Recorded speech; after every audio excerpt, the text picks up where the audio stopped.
Good afternoon, everybody. Good afternoon. Oh. I'm like, geez, I'm all by myself up here. Okay, so we have another special guest joining us today, Commerce Secretary Gina Ramondo, who's here to highlight how the bipartisan infrastructure deal will help close the digital divide in America for more than 30 million Americans who do not have access to reliable high-speed internet, particularly in minority and rural communities. As you all know, the Secretary is a member of the President's Jobs Cabinet, who was deeply involved in negotiations on the Hill that culminated in the bipartisan infrastructure deal, a once-in-a-generation investment in our nation's infrastructure and competitiveness. Today, the Secretary will discuss the role of the Department of Commerce in implementing this bill to build up broadband infrastructure. This will deliver for the American people by teaching digital skills, getting kids the devices they need to succeed, and improving overall accessibility and affordability. And after she is done giving her remarks, we'll take Q&A, and I'll make sure to guide that and get people in the front and get people in the back. But Secretary, all yours. Good afternoon, everybody. Good afternoon. Well, first of all, thank you for inviting me today. It's a pleasure to be with all of you. I suppose before I talk about broadband, I just want to take a moment to recognize what an incredible accomplishment it was last week to get the bipartisan infrastructure bill accomplished. I can tell you, prior to this job, I was governor of Rhode Island for 6 years, and every year we were told an infrastructure bill was around the corner. It's going to come, Governor. The infrastructure money's coming. But of course it never did. And President Biden delivered. President Biden stepped up. He led. None of this could have been done without his leadership. He was so personally engaged, working across the aisle to compromise, to get results, to deliver for the American people, and that's what happened. And I don't think we can underestimate the impact of this. The Infrastructure Investment and Jobs Act will help Americans and deliver for Americans. As it relates to the Commerce Department, it is going to enable us at the Commerce Department to fund key priorities that will have very tangible positive impacts for American workers and businesses. Just to tick off a few things, it's substantial funding for NOAA to increase increase climate resiliency and restore and improve coastal habitats. It is, very excitingly, permanent authorization for the Minority Business Development Agency and $1.6 billion to that agency. MBDA, which resides in the Commerce Department, is the only federal agency solely focused on promoting the growth, development, and resiliency of minority-owned businesses. So it's pretty incredible. But today I'm going to focus particularly on broadband, as Karine said. President Biden has set a very ambitious goal for his administration that we must connect all Americans, regardless of where they live, to high-speed, affordable internet. And thanks to the passage of the bill, we will be able to accomplish just that. The Infrastructure Investment Act allocates $65 billion to expand broadband in communities all across America, to create low-cost options and subsidize the cost of service for those who need it. Of that $65 billion, about $45 billion will be coming to the Commerce Department at NTIA to administer that program. I will say this is an area that I am particularly passionate about, having been a governor during the pandemic and being with people who didn't have broadband, children who couldn't go to school, people who couldn't go see a doctor or a therapist. It is heartbreaking, and it showed in a very real and human way how essential broadband is. And the fact of the matter is we have to close the digital divide, period. And this infrastructure bill will allow us to do that, and the $48 billion coming to the Commerce Department will allow us to do that. Beyond the physical infrastructure, laying fiber, affordability is just as important. Affordability is just as important as access. It does a family no good if there's broadband in their community but they can't afford it. Closing the digital divide means both providing the broadband and making sure it's affordable. So the investments in this bill will help ensure every American can access affordable high-speed internet, which means requiring funding recipients to offer a low-cost affordable plan. Everyone who gets a penny of this money is required to offer a low-cost affordable plan. Provide federal funding for broadband services to low-income families, requiring providers to be transparent about pricing to help families do comparison shopping for services where they have competitive options. I will confess this is going to be a massive undertaking for the Department of Commerce, but we're up for it. We've been planning for months, and we're up for it. We plan to work in close collaboration with states, counties, cities, community-based organizations, and the private sector in partnership to develop grant programs which will ensure that we roll this out in an efficient manner. Broadband is the gateway to economic opportunity, and so in order to open that gateway, we're putting equity at the center of everything we do. I will say, to truly transform our economy into one that works for all Americans and one that will make our country more competitive on the world stage, we have to make investments in a way that is equitable and just. And we view this lens across all of the work we do at the Commerce Department, and it will be particularly front and center with the broadband work that we will be doing. It will not be easy. This will be technically difficult. It's an implementation challenge, but it is necessary. It is necessary, and I know that implementing this in partnership with our partners on the ground, we will be able to close the digital divide, close the innovation divide, and achieve the President's goal of making sure that every American, regardless of where they live, or the color of their skin, or their income, has access to broadband. And I will say, 30, 40, 50 years from now, we will look back on this as the turning point, as a critical turning point, because now that we're moving even more towards a digital economy and a data economy and a tech economy, nobody can be left behind, and that means everybody has broadband. And due to the President's leadership, we're going to be able to deliver on that. So with that, I will turn it over to you. Thank you. Go ahead, Rita. Thank you, Karine. Thank you, Secretary, for being here. Can you walk us through the logistics of how the money is going to be allocated. From what I understand, at least $100 million will go to states. And then is it totally up to the states to determine what projects to launch, or will there be federal oversight? But basically, I'm trying to understand how the money is going to get funneled through and how the remaining money is going to be allocated. Yes, thank you. So in terms of the practicality of it, each state will receive $100 million, as you say. The remaining money will be allocated based on need, based on how many underserved households there are in that state. So the whole name of the game here is to focus on the underserved and the unserved, and on affordability. We have to make sure that we don't spend this money overbuilding, so, which means we'll have to work very closely with the FCC and using their maps to make sure that we focus the money where broadband doesn't exist now. So we plan, everyone gets $100 million. Beyond that, it'll be based upon unserved, based upon need. We're going to give out a grant per state, and each state will then give grants to sub-grantees on the ground. We are, as I just said, very focused on equity and making sure there's affordability and ubiquity, which means we have to be flexible. Like in a state like Rhode Island, where I'm from, there's no rural Rhode Island. So, you know, it's a city, it's an urban place. So the needs in a place like Rhode Island will be more around affordability, inner city access. Contrast that with New Mexico, completely different topography. You know, 50% of people on tribal lands don't have broadband.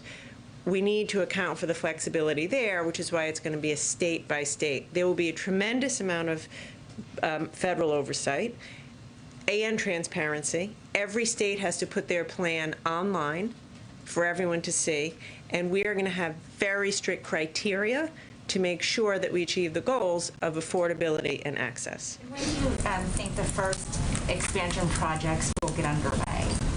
I'm sorry, say again? When will the projects get underway? When do you think states will physically start to so, you know, I would say first we have to have the law, and then it'll take us some time to get set up, you know, some number of months.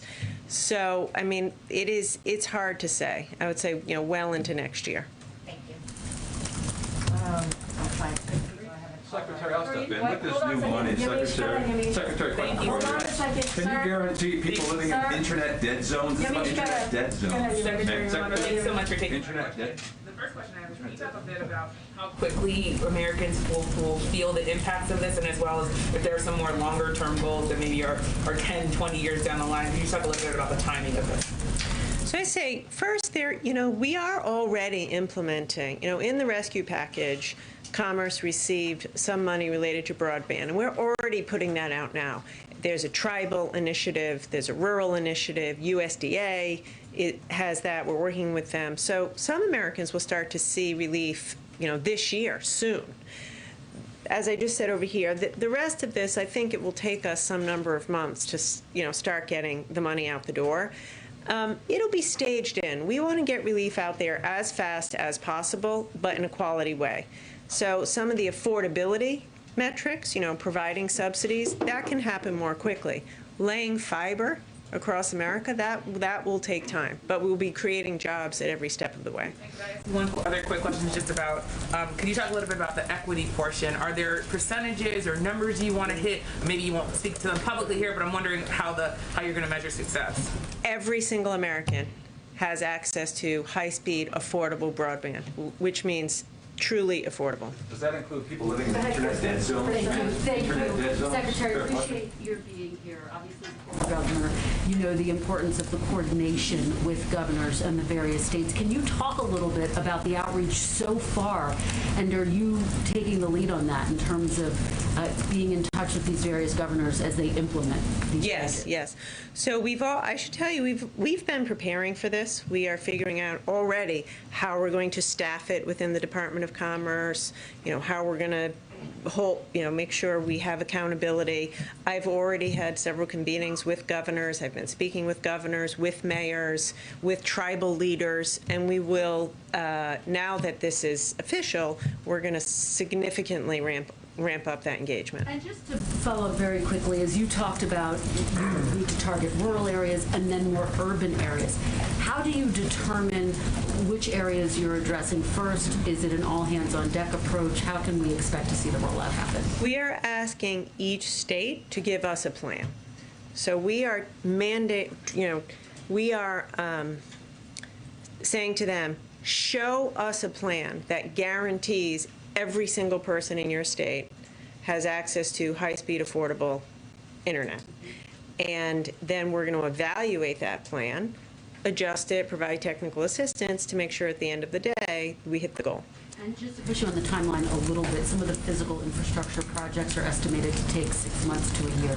Is that about the same timeline that you're tracking for this? Look, it's really hard to say. We have to be flexible. Laying fiber in a place with a mountainous, difficult topography, that could take years. In the back. Thank you, Karine. Thank you, Secretary Ramondo. I want to ask you about implementation. It seems to be the focus of a lot of our questions. 1 year from yesterday, the midterm elections will take place.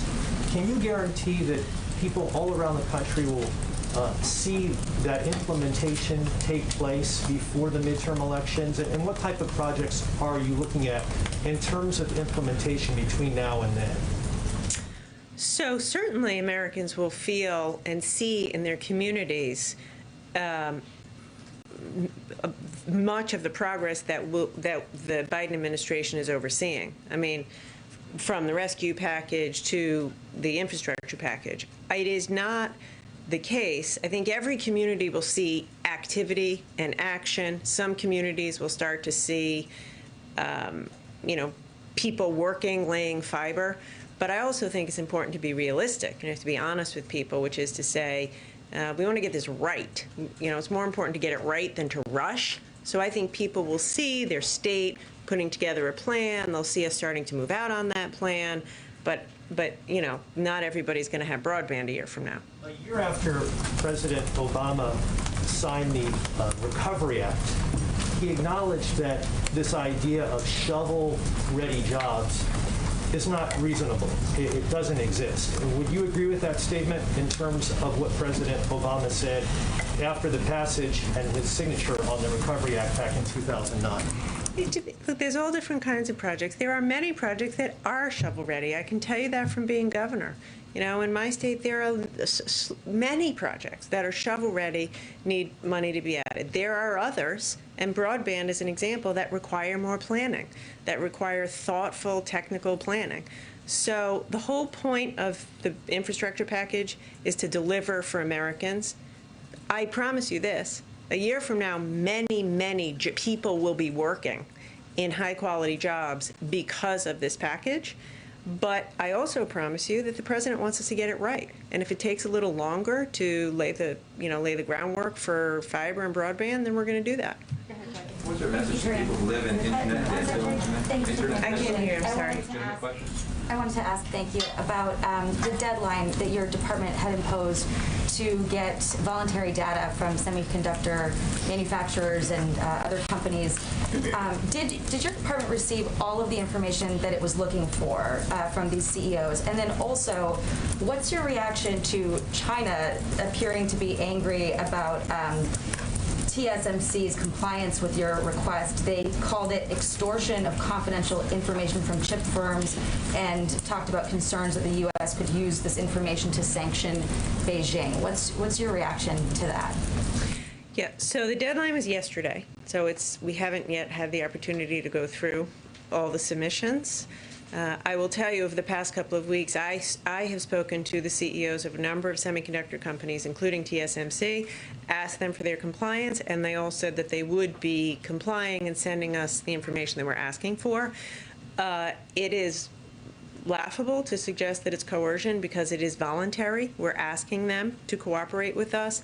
And the truth is that this is what President Biden has said to us on his team: use every tool that we have to deliver relief for the American people around supply chains. And so that's what we're doing. This is a tool in the Commerce toolbox, and we're using it. And I think to great effect. And every CEO I've talked to, including TSMC, has said it's a good idea. It will increase transparency in the supply chain, which will cut down on bottlenecks, and that's why they're complying. Their own choice. Does China's reaction make you think that the U.S. should have a more clear strategy toward possibly defending Taiwan, given their response to this? You've called the semiconductor shortage a national security crisis. They're obviously being very responsive to the White House probe for more information, and they're hedging on that. What do you think about how we should approach Taiwan, defending Taiwan?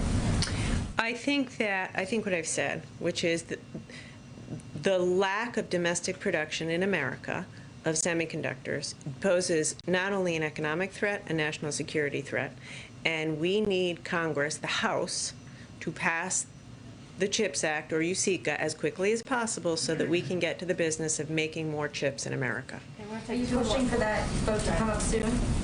Yes, tomorrow would be great. Let's take two more so we can let her go. Go ahead, right, you in the back, the gentleman. Thank you. You've mentioned a couple of answers the jobs created from this. I'm curious, is there a workforce right now that is able to fulfill this broadband expansion? Do we have to train people how to do this? Such a good question. So I would say yes and no. But we, in working with Congress on this portion of the bill, we specifically said keep it flexible so we could use some of the money for workforce training. And to the question of equity, that the folks that we train ought to look like America, right? And to the question of what will Americans see, what they're going to see soon is people in their community, men, women, people of color, white people, laying fiber. And today, we don't have enough trained people. No, we don't.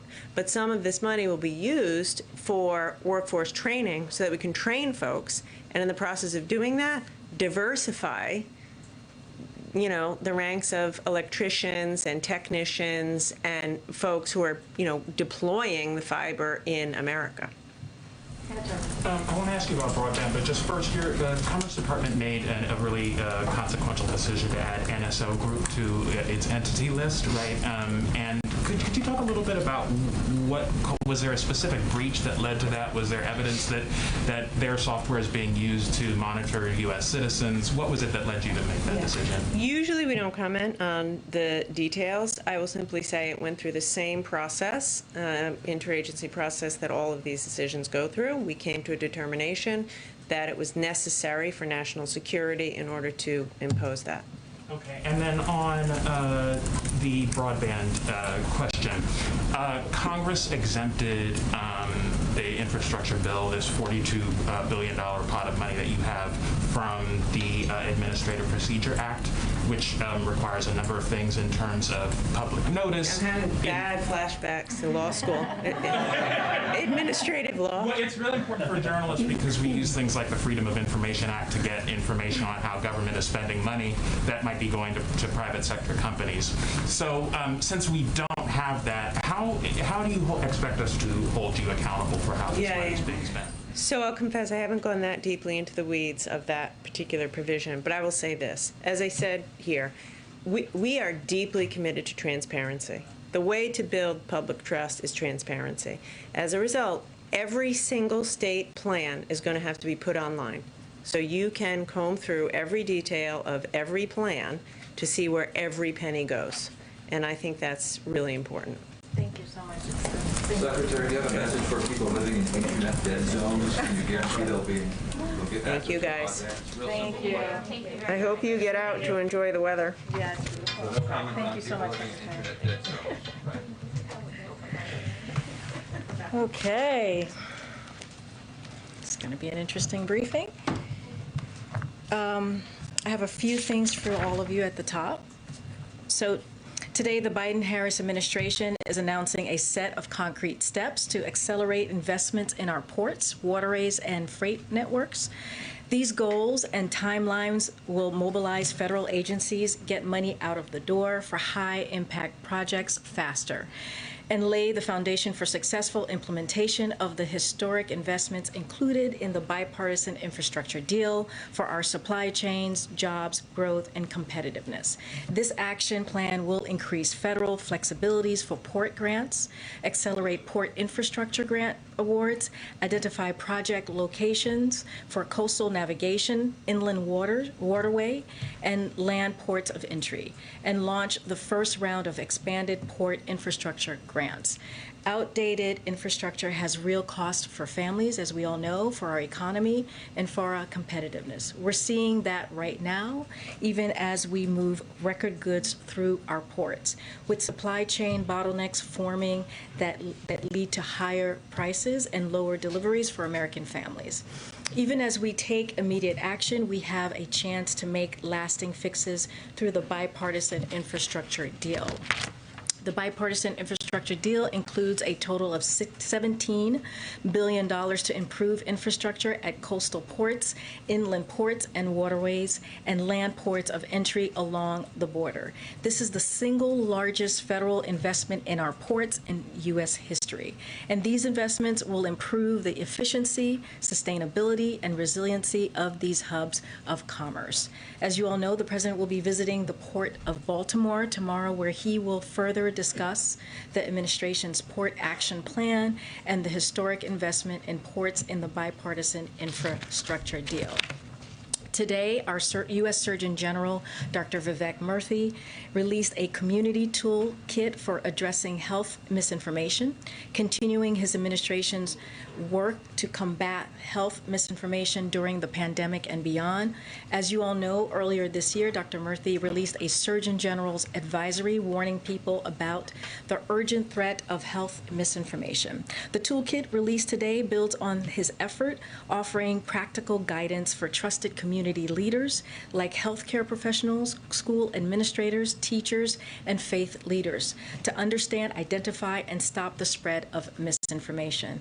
This is particularly timely. Yesterday, Kaiser Family Foundation released its vaccine monitor findings outlining that belief in pandemic-related misinformation is widespread, with 78% of adults saying that they have heard at least one of 8 different false statements about COVID-19 that they either believe to be true or are unsure if it is true or false. As we continue our effort to vaccinate more Americans, including children, it's mission critical Americans have access to accurate information so they can make health decisions based on facts. Last week, for the 4th time, Republican members of the Senate Small Business Committee blocked a vote and refused to show up to a hearing on Dilawar Syed, a qualified, uncontroversial nominee to be the Deputy Administrator of the Small Business Administration. This is a position important for helping small businesses across the country, and Dilawar has had a successful business career and is endorsed by more than 200 groups and individuals, including the Chamber of Commerce.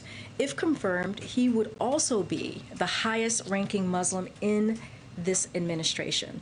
But Republicans whose justification for opposing his nomination keep shifting as argument after argument falls flat, continue to block a vote on his nomination. If for some reason they don't believe he should be confirmed, they should just say so and vote no. Instead, they are obstructing a vote from even taking place. As the SBA works to help small businesses build back from the devastation caused by this pandemic, we call on these Republican senators to do their job and show up and allow a vote on this qualified nominee. And that's all I have. Go ahead, Alex. Thanks, Karine. 2 quick ones on infrastructure and then one on COP26. To start, obviously, we're all pretty interested in timing for this bill. And the President said yesterday in his WKRC interview that Americans could see some of the funds go out, quote, literally in a matter of weeks. What exactly could we expect to see happen that quickly? And is there a risk that he and other administration actors are overpromising at this point when, the Secretary just mentioned that it could take months for a lot of these programs to go forward? Well, I think there's what you call shovel-ready and shovel-worthy. These are things that you will hear us talk about a lot. And the Secretary actually did say there are projects that are shovel-ready and ready to go, and that is actually a real thing. One of the things that the President talked about last night, he identified like the Brent Spence Bridge as a major example of a project he expects to get funding, right? The deal will also help transit expansion projects, including Valley Metro Northwest Phase 2 extension in Phoenix, Arizona, and Met Council Gold Line extension in St. Paul, Minnesota. So, we're going to be working to pinpoint areas of the greatest need where these investments will make the big differences in the daily lives of families and create jobs. So we'll have more to share in the near future, but there are projects that are ready to go, and we're going to identify that, and we'll have more to share as the days come. And then following up actually on Trevor's comments on oversight, you all have talked about how important preventing waste and fraud and abuse are to the President. So can you speak about what specifics the administration is putting in place to prevent that?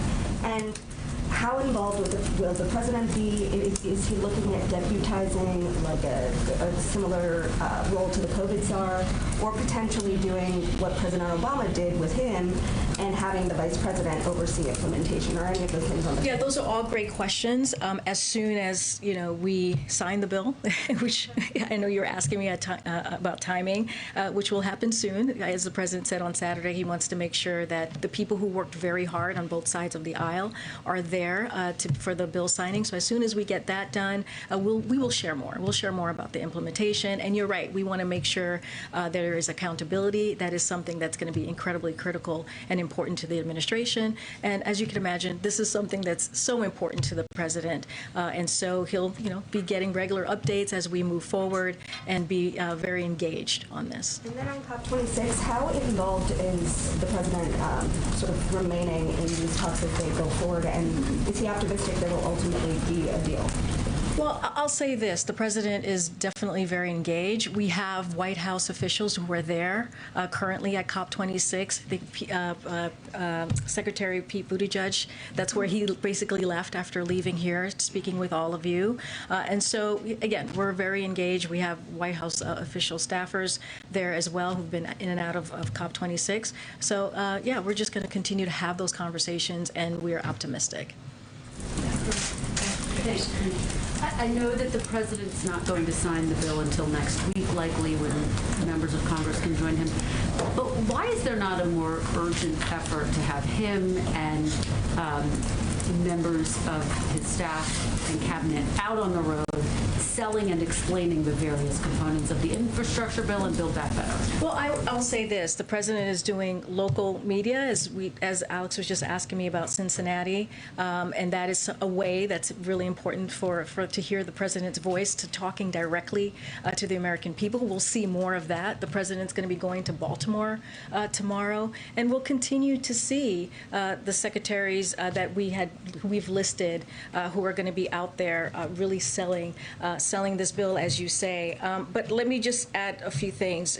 So it's going to be the cabinet is Secretary Pete Buttigieg, Transportation, Energy Secretary Jennifer Granholm, Commerce Secretary Gina Ramondo, who was just here clearly, Interior Secretary Deb Haaland, and EPA Secretary Michael Regan, who's actually at COP26 right now, as well as cabinet members and administration officials who will play a major role in implementing this agenda. And you'll see them out there over the next coming days and continue. I mean, that's one of the reasons we had Secretary Buttigieg here. That's one of the reasons we had Secretary Ramondo, because you all are writing about this and people are watching, and we want to make sure that they hear directly from us. Understood, and I know that there is going to be an effort to get people out into the various communities across the country, but you do have some of your fellow Democrats who say, we want the President to be more vocal. We want him to be out there and explaining this and explaining the various components, because you are talking about these big pieces of legislation, and you still have the second piece of it, which hasn't passed. We're working very hard on, and we're very optimistic, as the President says.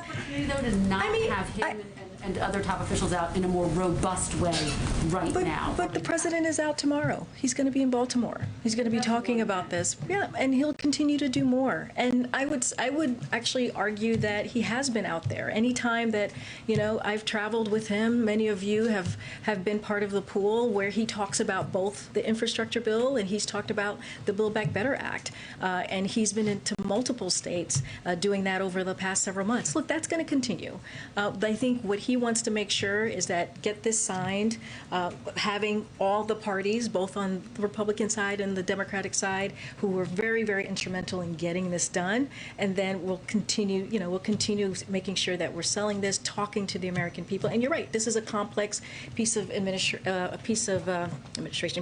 legislation, but they're also very popular. We know, right, that the American public wants infrastructure. It is very popular. They want to see the modernization of that hard infrastructure. So we're going to continue to push forward. And one more, if I could, and Secretary Ramondo was asked about this, but I'm curious for your take.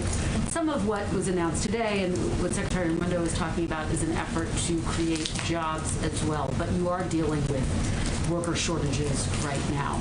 So how do you deal with the worker shortages given your ultimate goal of creating? Yeah. So, are you talking about the port action plan that we? Okay. So I just want to say a couple of things about that. And what it's going to do in the short term, which is critical and important. So, while we're moving record amounts of goods through our ports and to shelves, we understand the frustration that Americans feel when backlogs lead to higher prices or delayed goods. So today's announcement builds on the steps we've already taken to help address the supply chain challenges we've seen globally because of that pandemic. So just wanted to make sure that was clear. And that is kind of part of what the president has already done, which is partnering with the ports of LA, Long Beach, along with leading retailers and shippers like FedEx and UPS to move goods in and out of those ports 24/7. So within weeks, the Port of Savannah, the third busiest port in the country, will have 5 pop-up sites in Georgia and North Carolina that will help ease congestion on the shipyard. So within 45 days, we'll be launching $240 million in grants to improve ports, and in the weeks and months that follow, billions of dollars additional money will be flowing to improve our critical port infrastructure. And bolstering this work is historic levels of investment we've secured through the bipartisan infrastructure deal, which includes, as I mentioned, $17 billion for ports and tens of billions of dollars more for roads, bridges, rail, and other links in the supply chain. Combined, these steps are going to create good paying jobs, fix our supply chains to generate to come, and lower prices for working families. And so that's a really important, the good paying jobs. When we talk about, the labor shortage, I think the president has talked about this, the importance of making sure that we're paying people wages that are competitive, so that they're able to come back into the workforce. So that's mission critical there as well. Thank you, Karine. During that interview yesterday with the Cincinnati TV station, the president apologized for being late. He said it was due to little foreign policy issues. What was he referring to? So as you can imagine, we're not going to read into, every aspect of the president's day. He meets regularly with his National Security Council and advisors. Some meetings go right on time, and some meetings go a little longer. But I'm not going to read anything specific to that, or I don't have anything to share on that one. Okay. And do you expect him to be doing more of these local TV interviews as part of his sales pitch for infrastructure? Yes, we do. I don't have anything to preview. The one that he did last night with Cincinnati was the first, but we're hoping to get him out there more, as we've been talking about, so the American people can hear it directly from the President of the United States. And just one more on the funding for infrastructure, and I apologize because maybe it is just me, but I still don't really understand how all the money is going to be allocated. For the broadband piece, the Secretary made very clear states are going to get a finite amount of money, they'll distribute it, the rest will be allocated based on need. For all the rest of the money, how will it be distributed? Does it go to states first? And will the federal government determine what projects that they will be assigned to? So I don't have the specifics for you right now, but I can tell you the agencies that will be involved on the specific components, right? So Department of Transportation on how this will improve will be in charge of how this improve our ports, rails, bridges, and our supply chain, right? That's kind of obvious there. The Department of Interior is going to be on strengthening the climate resilience and the impact of Native communities. We have the Department of Energy, which it's going to be focusing on repairing our electric grid. Department of Commerce on getting high-speed internet to every American, as we just heard from the Secretary herself. You have the Environmental Protection Agency, and they're going to be replacing lead pipes and addressing pollution. So those are kind of how it's going to be broken down into agencies. The specifics on that I don't have to share with you today, but I promise the Secretary talked about this just now, which is transparency is going to be key here. And so we're going to make sure that the American public and all of you know how we're going to move forward on implementing this. Thank you. Thanks, Karine. As the President promotes this infrastructure bill, we know that Leader Schumer wanted a vote in the Senate on the much larger social spending bill by Thanksgiving. That's what he's hoping for. Are there any details you can provide about any outreach the President will be doing to Democrats this week? I know they're away and out of town on recess, but any outreach that he's doing to those key moderates like Senator Joe Manchin and Kirsten Sinema? Yeah, so I don't have anything to read out for you today on any calls that he's made or any scheduled meetings or anything in that nature. But as you can imagine, the White House officials, my colleagues, are constantly in contact with members and also staff. As you know, last Friday they voted on a rule in the House to make sure that the Build Back Better Act was voted on the week of November 15th. So we're, as the President said himself yesterday and in the last couple of days, he's very optimistic on getting that done. And we'll continue to talk to Leader Schumer. We'll continue to have those conversations on the Senate side as well to make sure that this gets delivered. Do you see that as a feasible timeline with moderates waiting to see more information from the CBO? I mean, he sees this as an urgency, right? And we've said this before. Like, members understand how important it is to get this out, to get this done. We got the bipartisan infrastructure deal, this once-in-a-generation investment, very historic, and now we're going to make sure that we get the Build Back Better Act done. Just really quickly on COVID, Florida Governor Ron DeSantis is vowing to fight against the president's vaccine mandates for private businesses. He outlined today a few bills that he would like, which would include opt-outs for that vaccine mandate, and he said, quote, "We need to stop bossing people around." Does the White House have any response to this, and is there any concern that this could move a state like Florida in the wrong direction? So, I'll say this, as I said yesterday, DOJ will be defending these kind of these lawsuits, these individual lawsuits. We're confident in our authority to protect American workers as this virus is killing approximately 1,100 Americans a day. This is an obligation that the Department of Labor has to protect workers face grave danger, and it's derived from a law passed by Congress that's been around for more than 50 years. So this is an authority that the Secretary of Department of Labor has.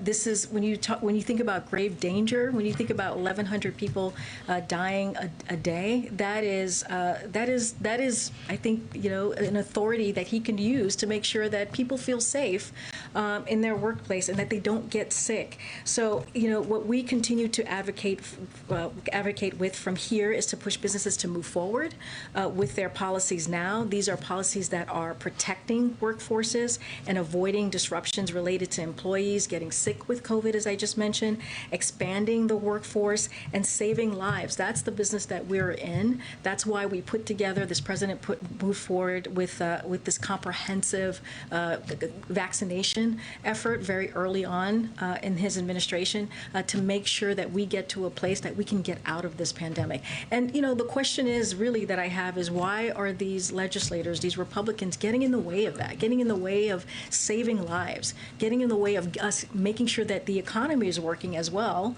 and getting out of this pandemic? And so that's the question for them. Go ahead. So after Congress has passed the infrastructure bill, how much can the American people expect that inflation will be reduced as a result of that over the next 12 months, say?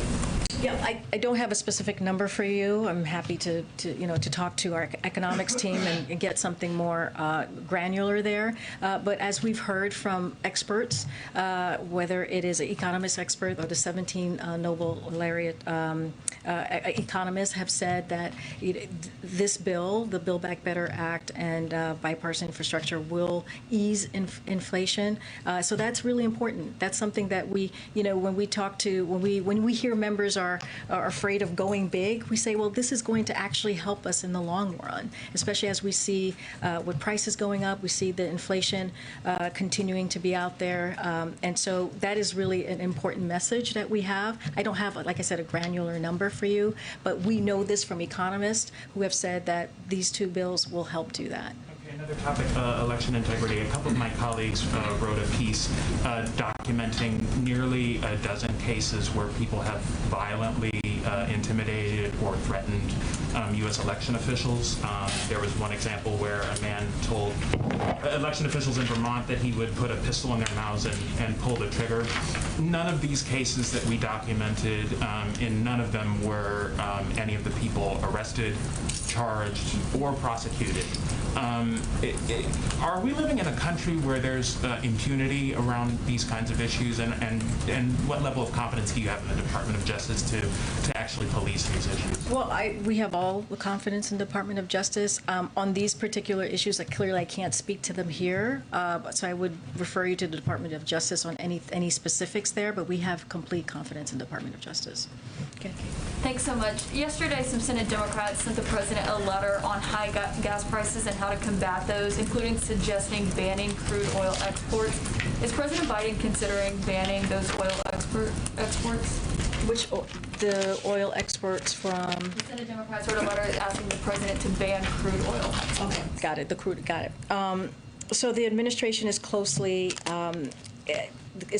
and directly monitoring the situation. As we've said before, we've communicated with FTC, right, to crack down on illegal pricing and are engaging with countries and entities around the OPEC plus on increasing supply. We're looking at all the tools in our arsenal. We're very concerned about the impact of high energy prices on consumers, especially as we enter the colder months. And so we're continuing, like I said, to monitor the situation, and we're going to do everything that we can from here to address. So is that something that President Biden is considering? I don't have anything specific for you. I can just tell you what we've been doing here, which is calling on OPEC to increase their supply. We've been looking at, monitoring the situation. I mean, one of the reasons why the president said no to paying for a bipartisan infrastructure bill with a gas tax is because of this. And so we're going to continue to just keep an eye on this. And like I said, we're going to, we have tools in our tool belts that we can potentially address this with. So the only other tool that we've heard mentioned, though, from the administration is maybe tapping the Strategic Petroleum Reserve. We haven't really heard anything else specific that the president is considering. Is that because he feels that his hands are tied when it comes to what he can actually do to try to combat high gas prices? No, I wouldn't read it that way. We just don't have anything right now to announce. But like I said, we're monitoring this, and we're working through what is it how we can actually address this. And one logistical question: is there a summit happening next week between the United States, Mexico, and Canada here at the White House? I don't have any information on that. I'm happy to check with the National Security Council. Okay, yeah, no problem. OSHA Authority? Good. Thanks, Karine. With respect to the Line 5 pipeline replacement, is one of the possible outcomes from whatever happens after this study reduced output? So let me, I'm going to use this opportunity to have some clarification here. So I think there was some confusion yesterday about the Line 5, so I just want to clarify again. So Peter's question yesterday was about the current Line 5, your colleague. And on the current pipeline, as you know, the state of Michigan is objecting to the continued use of its easement for the current pipeline. Additionally, Canada has decided to invoke the dispute resolution provision of the 1977 Transit Pipelines Treaty on the current pipeline. We expect that both the U.S. and Canada will engage constructively in those negotiations. Canada is a close ally and a key partner in energy trade, as well as efforts to address the climate crisis and protect the environment. These negotiations and discussions between the two countries shouldn't be viewed as anything more than that, and certainly not an indicator that the U.S. government is considering shutdown. That is something that we're not going to do. As it relates to the current pipeline, in addition to those negotiations, the current pipeline is subject to litigation between Enbridge and the state of Michigan, and those parties can speak more to the process. So what I think confused some folks here is that there are as a result a consent decree.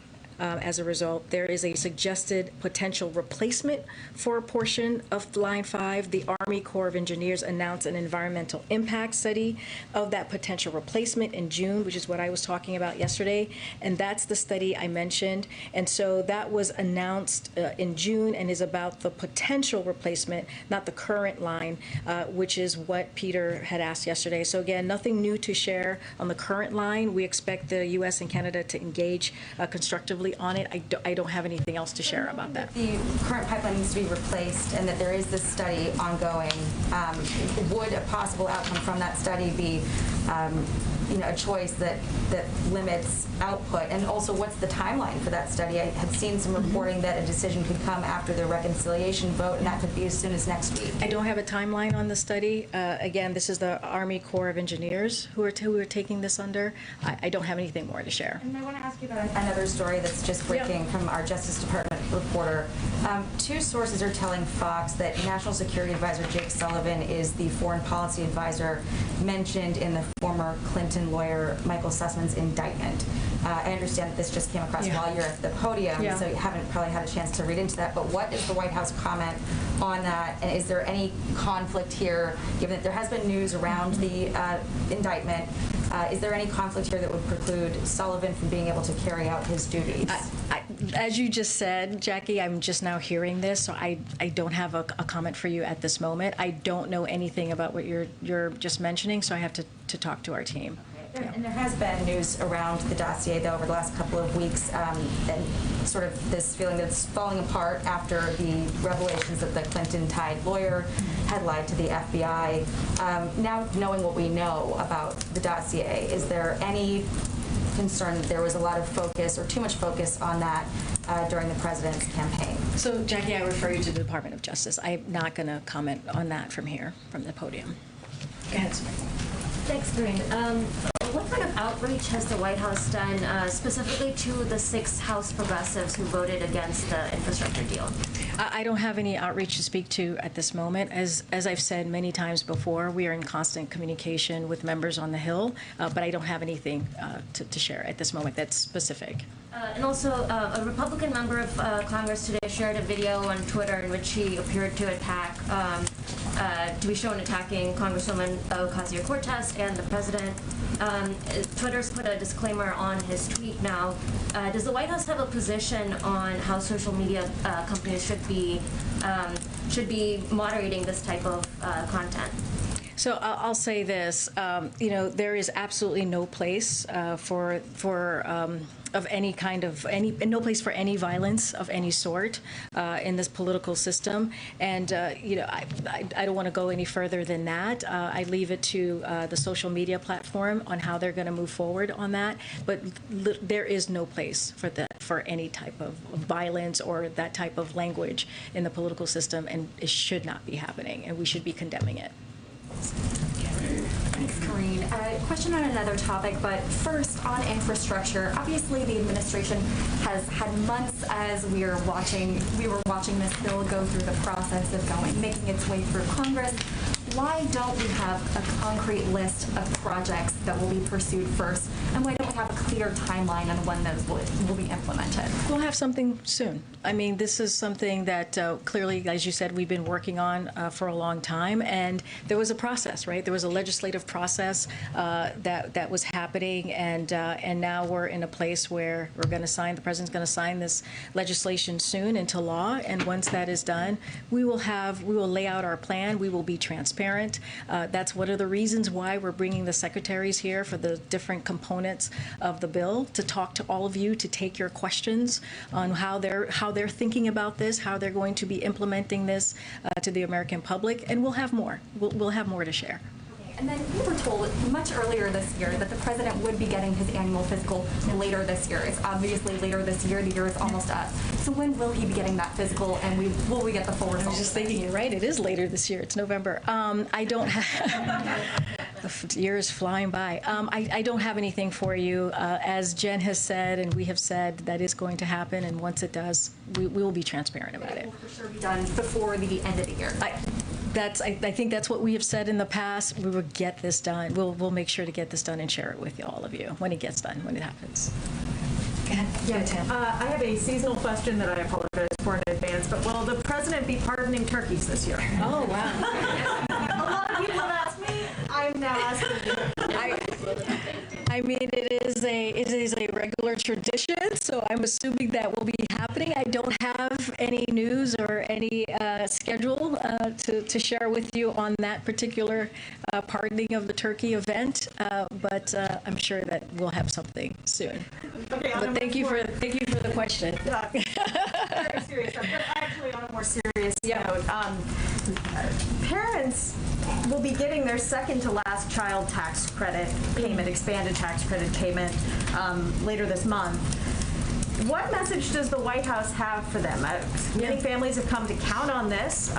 It's obviously part of BBB, but there are no guarantees, and this is sort of a cliff that's hanging out there. No, that's a very good question, because that child tax credit has really benefited families, giving families that tax cut, that middle class tax cut that's so critical. It's cut poverty by 50%, children poverty by 50%. So it's been incredibly important. But this is why the president is going to continue to fight for the Build Back Better plan. This is why he's going to continue to talk to members on the Hill to make sure that this has happened. But he is optimistic. We talked about this rule that was voted on for last Friday, for November 15th, to make sure that the Build Back Better Act is voted on in the House that week. And so he's very optimistic. But you're right. This Build Back Better Act is about, it's pro-families, right? It's pro-people, and it gives people that breathing room that they so need, that they haven't had in many, many years. We haven't seen that investment in people. So the president's going to continue to work for the child tax credit. He's going to continue to fight for the paid leave, all of the things that are in this bill. We think about child care, elder care, making sure that making sure that prescription drugs are affordable and not taking a huge chunk out of your paycheck. So all of these things, that's part of the Build Back Better Act. He's going to continue to fight for it, and that's the message. And there's a reason, right, that he put the child tax credit in the American Rescue Plan, another historical piece of legislation, because he was trying to meet the moment of what the American family was going through during this pandemic. Until we have to wrap. Oh, okay. I'll take one last question. Two quick questions. As of yesterday morning, the president said he hadn't spoken to the governor-elect of Virginia, Glenn Youngkin. Has he tried calling him again? I don't have anything more to read out from what I said at the podium last week. I don't have anything more. And also, obviously, when a president goes on something like a sales tour of his infrastructure plan, where he goes matters and sends a message. So can you talk about why specifically the Port of Baltimore was picked versus a lot of the other ports like Savannah or Los Angeles? So he'll speak to that tomorrow, so I don't want to get ahead of the president, but he'll lay that out for all of you as to why he's there. But as you can imagine, it's very important to the supply chain and all the work that he's doing to make sure that we deal with the issue that we're having currently. Do you have an update on Ethiopia? That's all I have for you guys. Thank you. Thank you. I called on the back. We had Ramondo take pictures from questions from the back, guys.